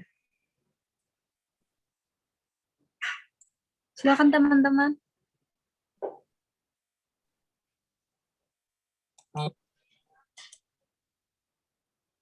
Atau mungkin mulai dari saya dulu ya Ustadz. Oh, gini, silakan Mbak Fadia, silakan. Jadi saya izin bertanya mengenai saksi nikah itu, kalau misalkan Pak D kita itu menjadi saksi nikah kita, tapi beliau itu orang yang, jadi gini, bapak dan ibu itu, yang ibunya itu meninggal karena dibunuh oleh bapaknya, ceritanya gitu. Nah, tapi yang bilang membunuh itu adalah Pak D-nya. Pak D-nya si anak itu tadi. Nah, ternyata itu bukan. Yang bunuh itu Pak D-nya gitu. Nah, tapi waktu pernikahan itu si Pak D-nya itu jadi saksi nikahnya. Itu gimana ya Ustaz? Karena udah terlanjur juga itu, apakah pernikahannya harus diulang atau bagaimana? Terima kasih. Ya, ini bahas drama Korea yang mana ini ya? Kok panjang sekali ini. Ya, baik, baik, baik, baik. Apa, eh, kalau sekali lagi ya, 7 dosa besar tadi ya, al-adalah, kita nyebut al-adalah 7 dosa besar tadi nggih. Apa kalau misalnya seorang itu ada dua yang jangan bahas itu, ada dua yang kena di situ. Yang pertama itu membunuh orang, ternyata dia yang membunuh, atau yang kedua menuduh orang sebagai pembunuh. Pokoknya menuduh itu termasuk dosa besar. Nah, kalau seorang ini masuk dalam bagian ini, maka dia tidak boleh jadi saksi. Ustaz, kalau ternyata saksinya tidak sah, saksinya tidak sah, ya akad nikahnya tidak sah, pernikahannya diulang. Ingat ya, Khalifah Umar bin Khattab itu pernah, nah ingat ya, ini ya, tadi saya lupa ya, definisi nikah siri kita sama nikah sirinya Umar bin Khattab itu beda. Definisi nikah siri, kalau nikah siri kita itu apa? Nikah tidak pakai pemerintah, kayaknya tidak pakai KUA, tapi nikah di depan kiai gitu, terus ada saksinya. Itu kan kita, definisi nikah siri kita, kan gitu nggih. Tapi nikah siri versi Khalifah Umar bin Khattab itu definisinya adalah nikah yang tidak pakai saksi, itu nikah siri. Jadi kalau tidak ada saksinya itu apa, siapa namanya? Sir kan artinya tersembunyi kan, samar, astagfirullah. Sir artinya samar. Nah, siapa Khalifah Umar bin Khattab itu mendefinisikan nikah siri adalah nikah yang tidak ada saksinya. Nah, kalau apa namanya tidak ada saksinya, Umar Rasulullah begini loh, Khalifah Umar. Kalau kalian tetap melakukan, jadi kan ada yang tanya, ya Umar, kalau tidak ada saksi atau saksinya cuma satu begitu, maka apakah nikahnya sah? Apa kata Umar bin Khattab? Nikah yang seperti itu adalah nikah siri. Dan kalau Anda tetap melakukan hal itu, aku akan merajam Anda semua. Begitu. Umar Rasulullah, aku akan merajam Anda semua. Itu mengatakan apa namanya? Saking haramnya yang namanya nikah siri. Ingat ya, nikah siri definisinya Umar ya, bukan nikah siri yang sekarang ya. Ingat, jangan salah paham. Yang dimaksud nikah siri itu adalah nikah siri versi Umar. Itu adalah yang tidak pakai saksi atau saksinya cuma satu. Nah, dari sini bisa dijelaskan bahwa kalau pernikahan itu tidak ada saksinya atau saksinya tidak sah, maka pernikahan atau akad nikahnya tidak sah. Nah, kalau akad nikahnya tidak sah, ya harus diulang lagi. Begitu. Jadi kalau berarti kalau jenengan tadi tanya Ustaz kasusnya kayak gitu, saya tidak tahu ini drakor yang mana Anda bahas lihat. Ini kisah nyata, Masya Allah kisah nyata kok tragis sekali gitu kan ya. Ini kalau jenengan ceritakan di TikTok FYP ini sudah FYP trending topic gini kan ya. Apa Pak apa apa ternyata Pak Deku adalah pembunuh dari ibuku. Wah, gitu kan ya. Ustaz Tika kan telenovela ini. Gitu nggih. Jadi nggak sah kalau memang itu kejadian yang benar kayak gitu. Itu tidak sah dan pernikahannya harus diulang. Baik, monggo Mbak Fitri Fadia, ini ada yang tanya ini. Ya, ini dari Mas Ali Akbar. Afwan Ustadz Marzuki Imran mau tanya, tadi yang Ustadz sampaikan yaitu al-adl itu rinciannya apa saja nih Ustadz? Oke. Al-adalah gitu kan ya. Ingat ya, al-adalah, definisi al-adalah atau adil itu bukan adil dalam bahasa ya, tapi adil dalam arti fikih. Adil dalam arti fikih itu apa? Orang yang dominan kebaikannya daripada keburukannya, orang yang lebih banyak ibadahnya daripada maksiatnya. Nah, Ustadz, kita kan tidak bisa melihat Ustadz orang itu baik atau buruk. Makanya para ulama akhirnya ngomong al-adalah itu ada dua, al-adalah dohiriyah sama al-adalah batiniyah. Batiniyah itu yang tidak tampak, dohiriyah itu yang tampak. Artinya apa? Yang dimaksud para ulama adalah yang secara mata kita itu bisa melihat kalau orang itu adalah bener ketok, oh ini begitu sembahyang tiap hari sama tanda baik, pokoknya ketok gitu kan ya, secara mata kelihatan. Nah itu al-adalah dohiriyah. Yang dimaksud para ulama adalah al-adalah dohiriyah yang secara mata tampak begitu. Nah, dirincikan lagi, rinciannya kayak gimana Ustadz? Al-adalah dohiriyah itu orang-orangnya kayak gimana? Ini di kitab ini jelaskan minimal orang itu tidak melakukan 7 dosa besar.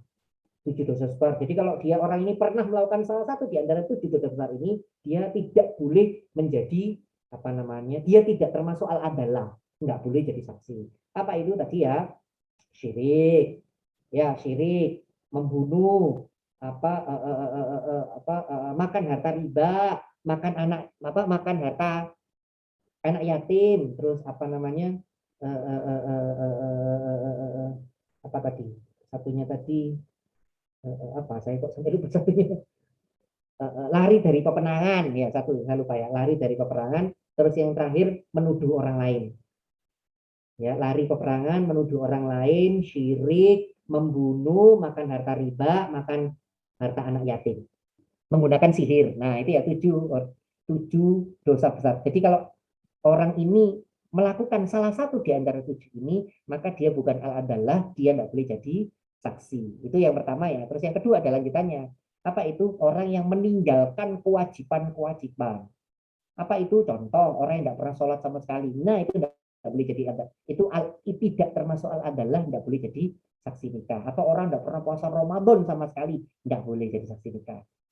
Orang yang tidak pernah bayar zakat fitrah sama sekali, tidak boleh. Ingat ya, yang dimaksud tidak bayar zakat fitrah itu yang memang mampu ya, bukan orang yang tidak mampu, bukan apa mustahik zakat ya, asnaf zakat itu bukan.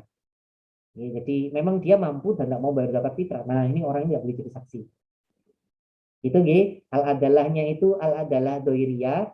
Kayak gimana Ustadz? Yaitu orang-orang yang tidak melakukan 7 dosa besar, atau yang kedua orang yang tidak, bukan atau, salah kalimat saya, orang yang tidak melakukan 7 dosa besar dan orang itu tidak meninggalkan kewajiban-kewajiban agama yang gede, contohnya sholat, puasa, zakat. Nah begitu nggih. Semoga bisa dipahami oleh Mas Ali nggih. Monggo ada lagi. Ustadz, ini ada titipan pertanyaan dari WhatsApp, grup WhatsApp. Oh nggih, monggo Jadi, silakan. Ustadz izin bertanya, pernikahan seorang janda yang masih punya kedua orang tua, tapi menikahnya tanpa persetujuan orang tuanya itu hukumnya bagaimana ya Ustadz? Terima kasih. Oke. Gini, kayaknya kita bahas kemarin juga ya. Jadi Ustadz, janda boleh nggak sih menikah tanpa persetujuan orang tua? Boleh. Kalau masalah persetujuan boleh, tapi tetap pakai wali. Orang tuanya tetap jadi wali. Kalau orang tuanya tidak mau jadi wali, yo apa namanya? Jenengan harus cari wali yang lain, tetap pakai wali. Jadi kalau masalah orang tuanya tidak setuju, Ustadz, dia sudah janda kok. Makanya kalimatnya kan janda lebih berhak daripada dirinya sendiri. Hadisnya begitu, itu artinya dia tidak perlu persetujuan orang tua, tapi tetap pakai wali. Kecuali madzhab Hanafi doang yang ngomong tidak pakai wali. Oke, jadi tetap pakai wali, dan walinya itu harus orang tuanya.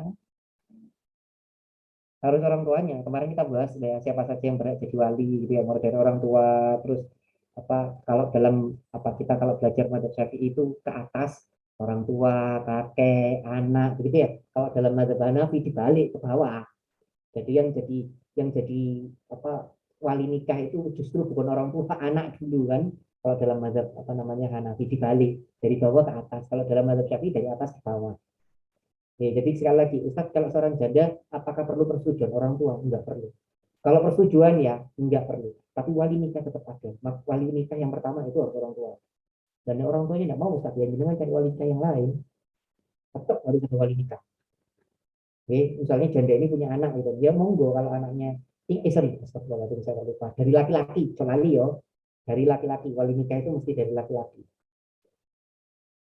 harus dari laki-laki. Saya ngomong, saya lupa ya. Ya kalau Anda harus punya, kalau misalnya punya anak laki-laki ya sudah, anak laki-laki yang jadi wali. Saya hampir saja lupa.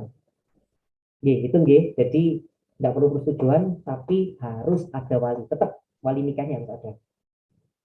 Baik, monggo, Mbak Dia, silakan. Iya, ini ada pertanyaan di room chat. Assalamualaikum, Afwan Ustadz izin bertanya, biasanya secara umum yang memilih saksi itu mempelainya atau orang tua mempelai? Nah, bagus ini. Begini teman-teman ya. Begini, kita harus paham dulu. Yang menikahkan itu siapa sih? Kita harus tahu dulu yang menikahkan itu siapa. Yang menikahkan adalah orang tua. Jadi begini, kalau dia yang perempuan ya, Kalau laki-laki kan dirinya yang menikah, tapi dia tidak perlu dalam artian dia tidak apa namanya, dia tidak dalam kontrol ayah atau ibunya. Tapi kalau wanita itu dia itu dinikahkan. Jadi kalau dalam sisi si wanita ya, yang memilih saksi itu harusnya si bapak. Ya, kalau dari sisi wanita, orang tuanya, maksudnya ya bapak atau orang bapak lah ya. Jadi dari sisi mempelai wanita yang memilih saksi itu bapak, karena si pemegang kontrol itu bapak. Nih, meskipun ini kalau dalam mazhab apa ya, kalau dalam mazhab Syafi'i itu ketat sekali, harusnya kalaupun yang milik misalnya si anak ya itu harus ngomong ke bapaknya, Pak, gue bikin dari sisi saksi. Nah begitu, kalau tidak ada omongan tidak boleh itu. Harus ada omongan, ya gue sih dari saksiku sing iki ya, oh iya sing biar begitu. Kak Nyun Sewu, karena kita terlalu menggampangkan, akhirnya itu tadi gak paham yang begini ya. Padahal celah untuk Nyun Sewu ya, celah untuk terjadinya tidak sah pernikahan juga gara-gara kita tidak paham ilmu begini. Oke, bayangkan kalau pernikahan tidak sah apa yang terjadi. Ya Nyun Sewu ya, ya semua yang terjadi dalam pernikahan itu berhukum haram. Tapi ingat ya, Orang yang tidak paham itu tidak kena dosanya. Saya ulang, orang yang tidak paham tidak kena dosanya. Tapi ketika jenengan sudah tahu ilmunya yang gini tapi tidak melakukannya, nah itu yang kena dosanya. Nah, jadi saya ulang ya, jadi kalau dari pihak si perempuan yang berhak menentukan saksi nikah itu dari bapak. Ya, karena dia yang nanti saya nikahkan kan gitu, ya yang berijab kabulnya itu kan dia. Jadi dari bapak. Tapi bolehkah Ustaz mempelai wanita apa namanya, mempelai wanita memilih saksi nikah boleh tapi dengan seizin orang tua. Gitu ya, itu dari mempelai perempuan. Nah, kalau dari mempelai laki-laki, monggo silakan. Dia yang ngomong apa namanya? Apa saya milih yang ini ya, itu kalau itu silakan kalau dari mempelai laki-laki. Kalau mempelai laki-laki silakan. Yang mempelai perempuan itu yang dipermasalahkan. Ye, bisa dipahami, ye?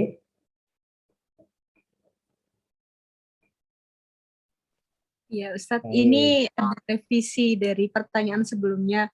Eh, dia pas nikah itu nggak pakai persetujuan walinya, nggak pakai persetujuan. Jadi walinya itu tetangganya gitu. Terus nikah Oke, siri, tapi nggak di KUA.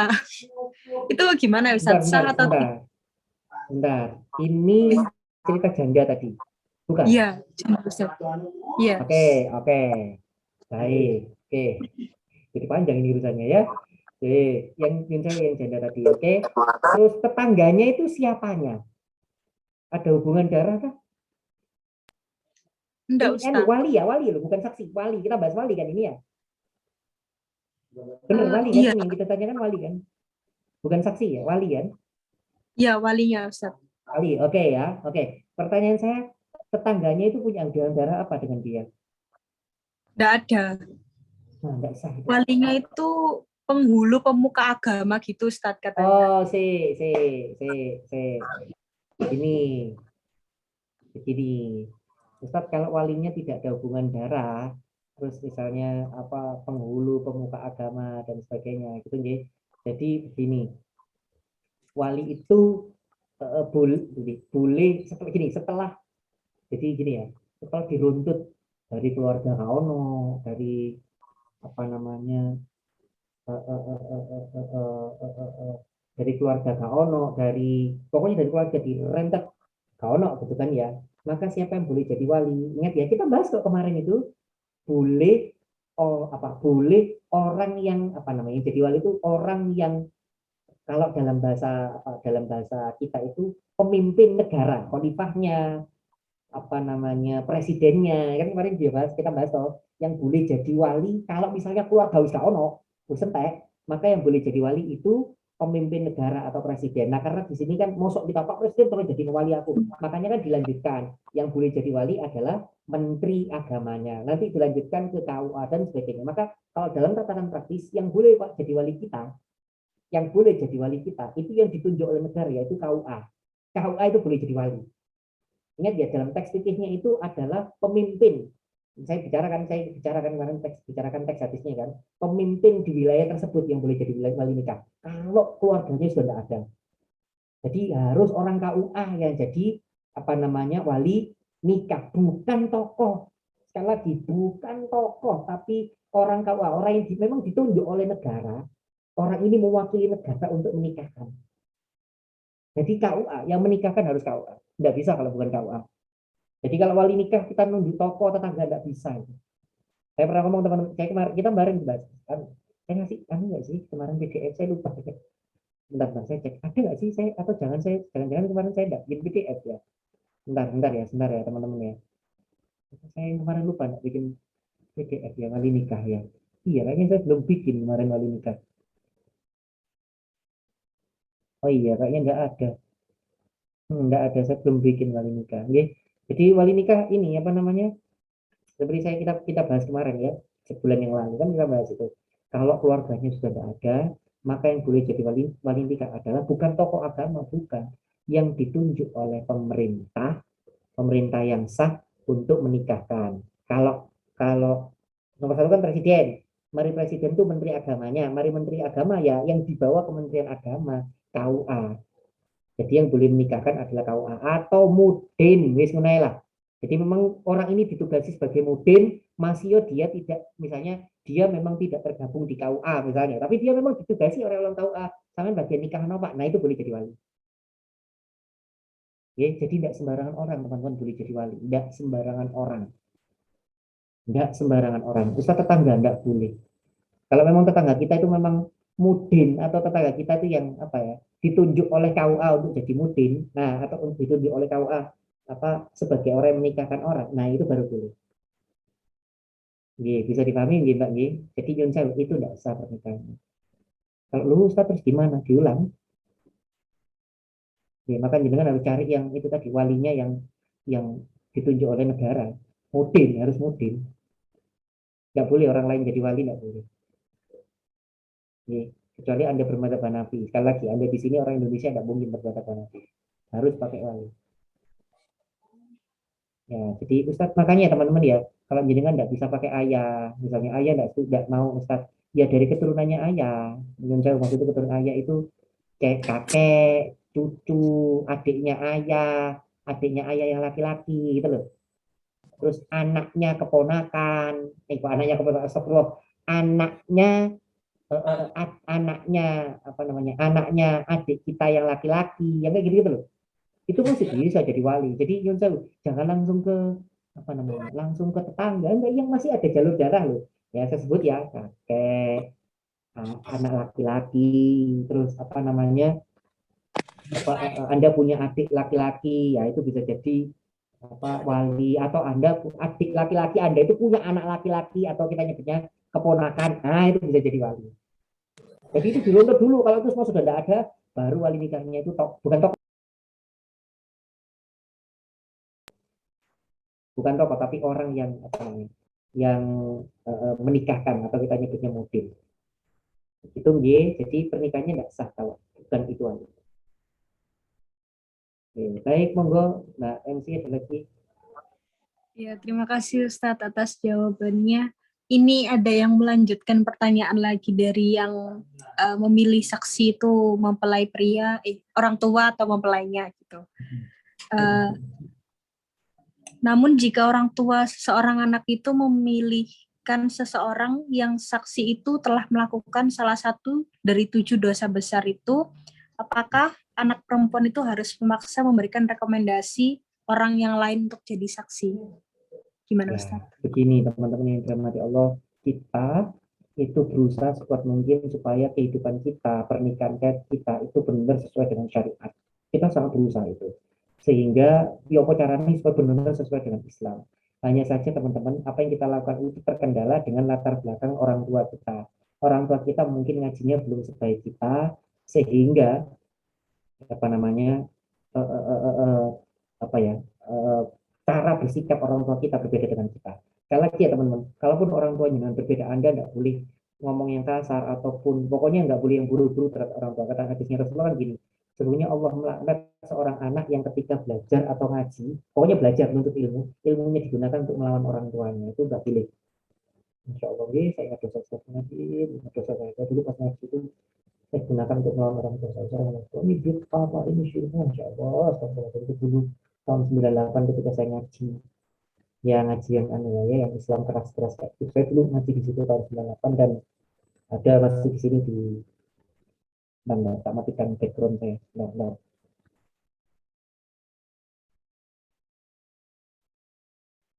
Nah, ini ada di beberapa belakang saya ini masih ada kitab-kitab atau buku-buku yang dari Islam yang dalam tanda petik keras tadi itu saya masih nyimpan di sini, masih ada jadi kenangan saya. Dulu saya seperti itu teman, belajar ilmu digunakan untuk melawan orang tua.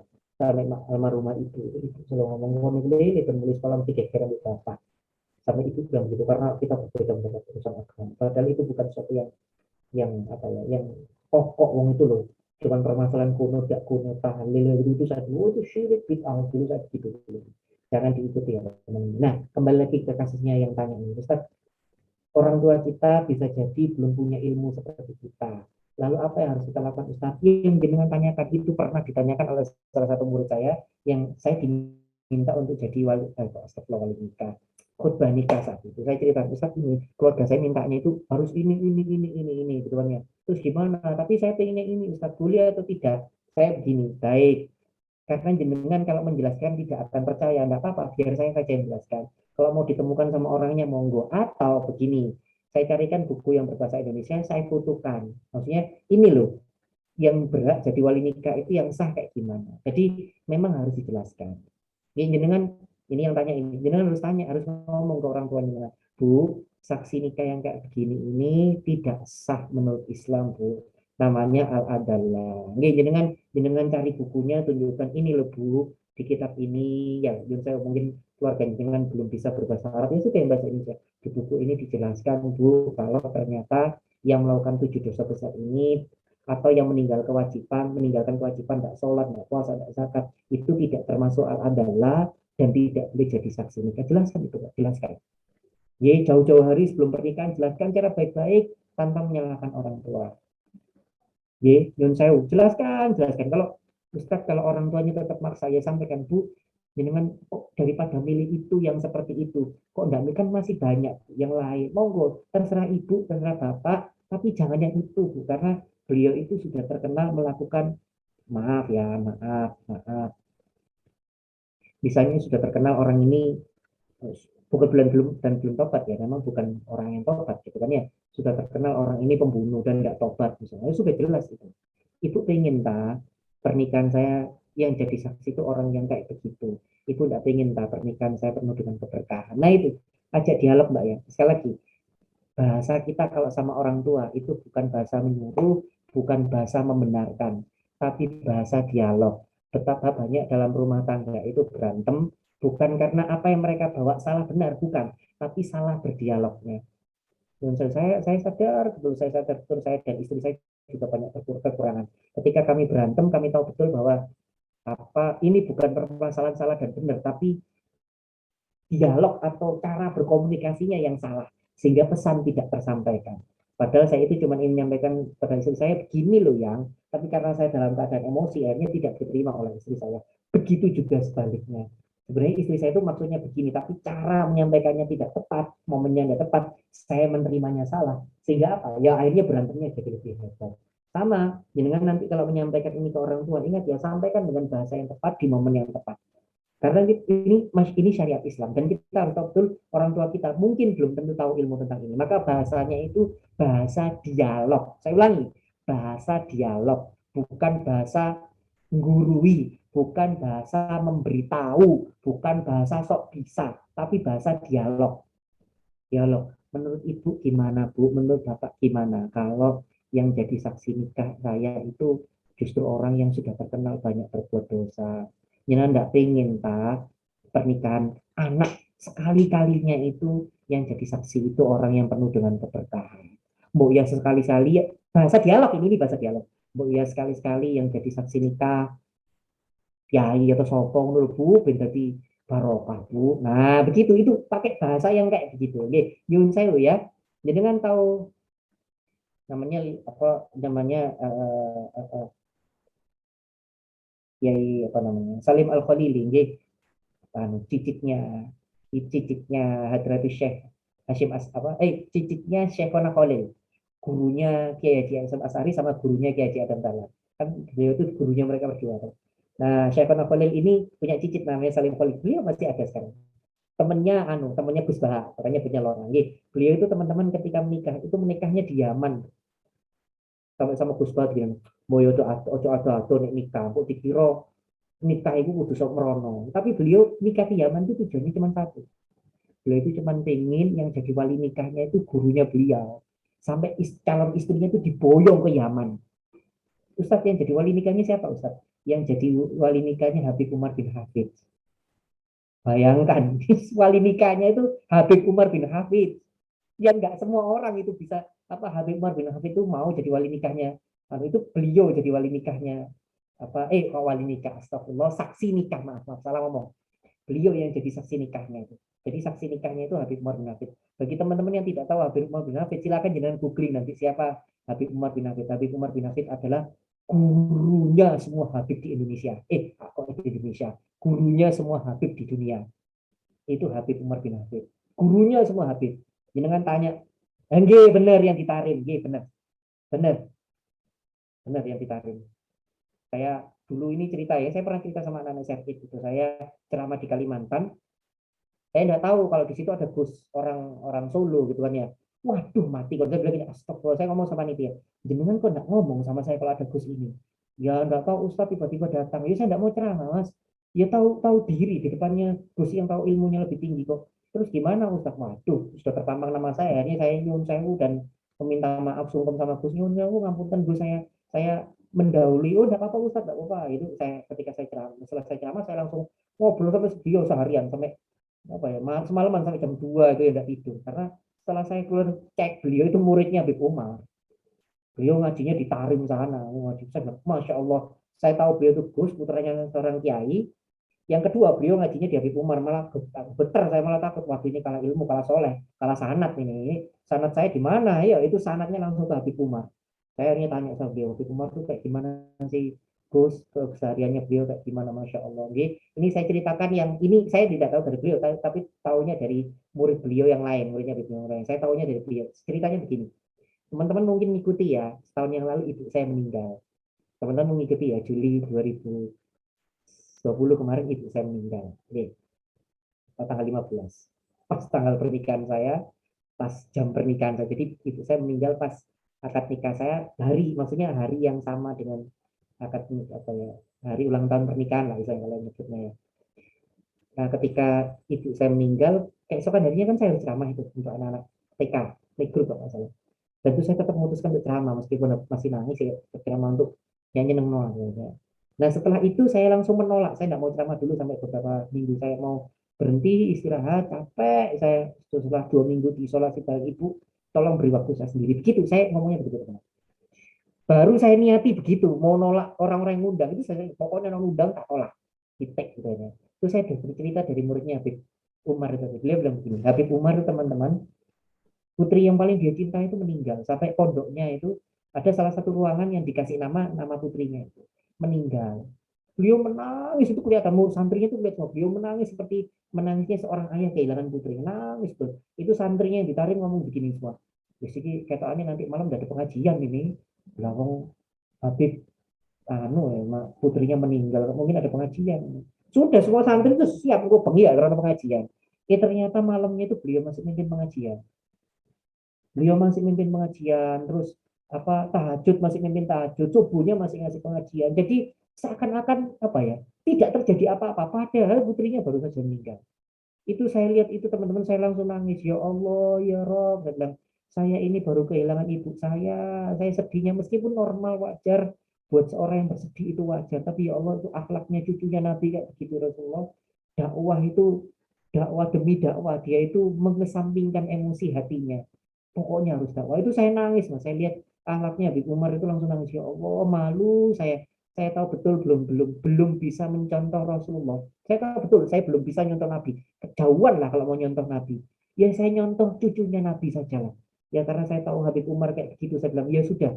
Siapapun yang datang undang saya nggak akan saya tolak. Begitu teman. Saya sambil nangis saya bilang ya Allah. Itu yang pertama. Ini sekilas info ya teman-teman ya, supaya kita tidak hanya belajar fikih tapi belajar akhlak. Biar jenengan tahu, itu yang pertama. Terus yang kedua, ini saya tanya juga sama muridnya Habib Umar. Dia cerita begini. Nyun Sewu ya, saya minta maaf ya. Habib Umar itu tidak pernah membiarkan istrinya untuk nyuci baju. Beliau tidak pernah membiarkan istrinya untuk nyuci baju beliau. Saya tanya, loh Gus, kenapa emang? Ini saya pernah tanya sama Habib Umar. Habib, kenapa jenengan tidak mempersilahkan istrinya dengan mencuci baju jenengan? Tidak memperbolehkan. Tahu jenengan jawabannya Habib Umar? Istri saya diciptakan oleh Allah tidak untuk melakukan pekerjaan seperti itu. Enggak, istri saya diciptakan Allah itu untuk berada di samping saya, bukan untuk mencuci baju saya. Maka urusan mencuci baju itu urusan saya. Saya didengerin itu, saya benar-benar teman-teman, saya pada saat ngomong kayak gitu di kalau itu saya nangis berbelit-belit, saya ingat istri saya soalnya. Langsung itu istri saya pulang tuh ngomong saya itu, saya ceritain itu, saya ngomong yang sepurone ya, yang aku sih belum bisa. Yang saya minta maaf ya, saya belum bisa seperti Habib Umar. Itu harusnya akhlaknya seperti itu. Seorang laki-laki yang baik adalah yang tidak menyuruh istrinya untuk mencuci baju, ngepel, kora-kora, enggak. Jadi saya langsung ngomong sama istri, saya minta maaf ya. Nah itu loh teman-teman, betapa mulianya akhlaknya. Dan banyak teman-teman, ini saya tidak bisa cerita, banyak sekali saya dengar ceritanya tentang akhlaknya Habib Umar. Begitu luar biasa lembutnya hatinya itu ya. Nah bayangkan ini yang jadi saksi nikahnya Laura Ismail Khalili namanya, saya lupa namanya, Ismail Khalili. Itu Habib Umar tadi. Orang yang lembut, saya kalau dalam ceramahnya itu saya bagus ini. Lembut sekali, lembut sekali, lembut sekali. Nah, itu tadi. Kembali lagi ke pertanyaan jenengan. Jadi gimana Ustadz? Itu tadi, kalau ngomong sama orang tua, pakai bahasa dialog. Jangan bahasa instruksi, jangan bahasa menggurui, apalagi bahasa menyalahkan. Ya, Mbak, sampean ku bodoh, gak ngerti tak? Itu enggak boleh, enggak adalah. Nah, enggak begitu caranya. Bahasa yang santun, bahasa yang sopan. Ya, aku dulu itu pernah ngaji ya. Nah, dalam ngaji itu ceritanya begini, jelaskan. Nah, kalau perlu jangan bawa bukunya, itu loh ya, begini ternyata ya. Atau mungkin jenengan kalau masih belum yakin, akhirnya ke yai ini atau ke ustadz ini tanya baiknya kayak gimana. Nah, gitu pakai bahasa dialog supaya antara jenengan sama orang tua jenengan tidak terjadi keras. Bisa dipahami ya. Saya cerita panjang tentang akhlak ya. Banyak teman-teman, tapi saya tidak bisa cerita di sini. Mungkin suatu saat kita bikin kajian tentang akhlak ya, sesekali ya. Masuk ke tematik nanti bisa biar dia berhubungan sama teman saya. Monggo, silakan ada pertanyaan lagi. Nggak mau teratur. Silakan teman-teman untuk yang masih ingin bertanya, boleh mengaktifkan fitur raise hand-nya atau mungkin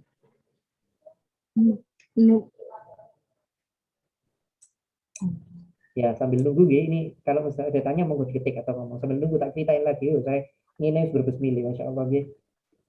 Jangan mungkin tahu kalau di beberapa pondok gitu ya, yang sebuah kewajaran ketika kiai itu nyuruh santrinya itu wajar sudah.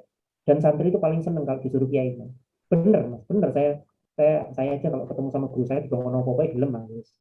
Ya namanya hormatnya adabnya sama seorang guru begitu, kami santri diajari, seorang murid diajari kayak gitu. Banyak cerita gitu. Nah, saya dicerita itu Habib Umar tuh paling nggak mau gitu ya, ada santrinya yang ngangkat galon itu enggak boleh.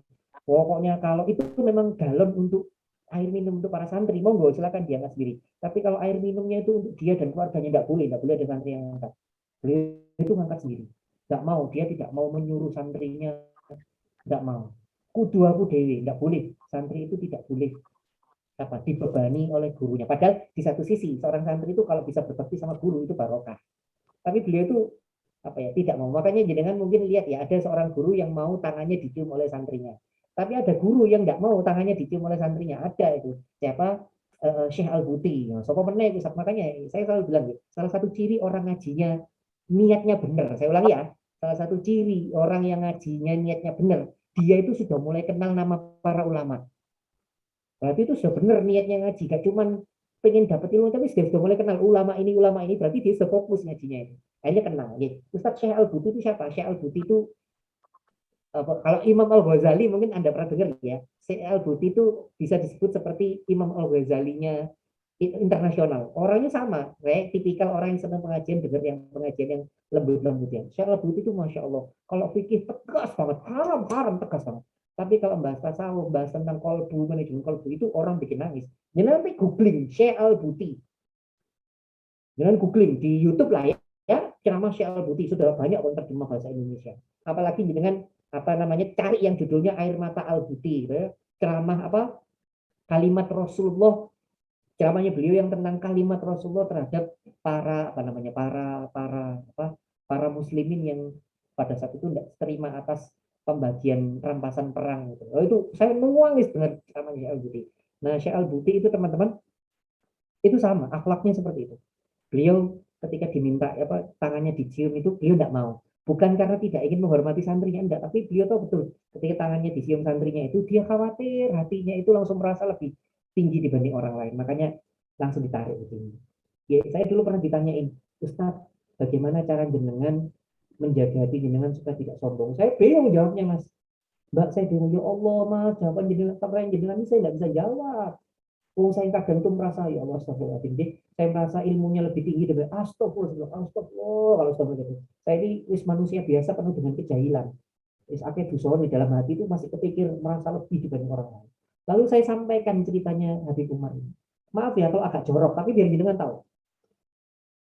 Habib Umar itu, beliau itu kalau sedikit saja, beliau ini saya dimintain muridnya, sedikit saja ada kemunculan sombong, gitu. Apa yang beliau lakukan? Beliau langsung kamar mandi, ngosek WC. Ngosek WC ngapain Ustaz? Supaya nyunsel ya, maaf ya, supaya dia tahu derajatnya, bahwa dirinya itu tidak lebih hina daripada kotoran. Ya maaf ya, kita itu kan WC berjalan kan. Ada nggak di antara ruangan ini yang bukan WC berjalan? Saya, jenengan, semuanya itu WC berjalan. Di dalam perut kita itu ada kotoran. Makanya disebut WC berjalan. Dalam diri kita itu ada kotorannya. Makanya Habib Umar tuh kalau misalnya ini pelajaran DBL, pokoknya ada mungkin sedikit aja Pak Soto, itu langsung kamar mandi, ngosek WC, untuk kotoran itu, supaya tahu saya tidak lebih baik daripada kotoran. Itu untuk menjaga kebersihan hatinya beliau. Saya bilang, Masya Allah. Saya ngomong, saya itu apa? Saya tidak bisa menjawab Mas, karena saya juga orang yang banyak dosanya. Ini akhlaknya Habib Umar aja saya tunjukkan di dengan bagaimana menjaga hati supaya tidak sombong. Sadar betul akan dosa-dosa kita, kejelekan kita, dan itu tipsnya Habib Umar itu. Langsung kamar mandi, ngosek WC. Supaya tahu betul kita tidak lebih baik daripada kotoran ada yang di apa namanya di kamar mandi. Saya minta maaf ya kalau agak agak jorok omongan saya, tapi ini supaya jenengan tahu betul ilmu pelajaran tentang manajemen kolbu, manajemen hati, supaya kita tidak gampang sombong orang lain. Ingat ya, ilmu agama tidak melulu tentang fikih yang kita bahas dari tadi. Ilmu agama itu bicara juga tentang amalan hati, bagaimana hati ini terjaga supaya kita tidak apa namanya berbuat buruk kepada orang lain. Ngomongin orang itu hibah, ngomongin orang itu hibah. Tapi meskipun kita tidak ngomongin orang, tapi di dalam hati kita tidak hibah kita, tapi di dalam hati kita terbersit kepikiran jelekannya orang lain, nah itu hati kita sudah berpenyakit. Nah ilmu untuk membersihkan itu namanya ilmu, orang nyebutnya tasawuf, ada yang nyebutnya tazkiyatun nafs, sama saja. Nah kita itu harus belajar begitu juga. Kitabnya banyak, Ihya Ulumuddin, Al-Hikam, Tazkiyatun Nafsnya Ibnu Qayyim Al-Jauziyah. Monggo, Ustadz terjemah Indonesia banyak. Ustadz, saya tidak kuat untuk beli buku. Kalian nang Google Play Store-mu itu tulisan Al-Hikam atau Ihya Ulumuddin atau Tazkiyatun Nafs bahasa Indonesia. Jadi tidak ada alasan untuk tidak belajar ilmu seperti itu. Bisa dipahami, ini saya cerita banyak tentang akhlak. Semoga jadi tambahan ya. Ada lagi, monggo, monggo. Satu pertanyaan boleh?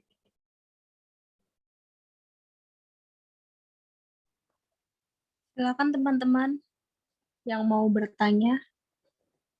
Kalau mau bab lain, siapa tahu ada yang melenceng. Monggo sih. Silakan. Ya, monggo teman-teman. Di grup WhatsApp Mbak, ada Mbak?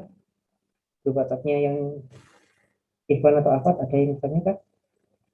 Untuk akhwatnya belum ada sih Ustaz. Mungkin. Oke. Baik, kalau memang sudah tidak ada lagi, baik teman-teman yang dirahmati Allah.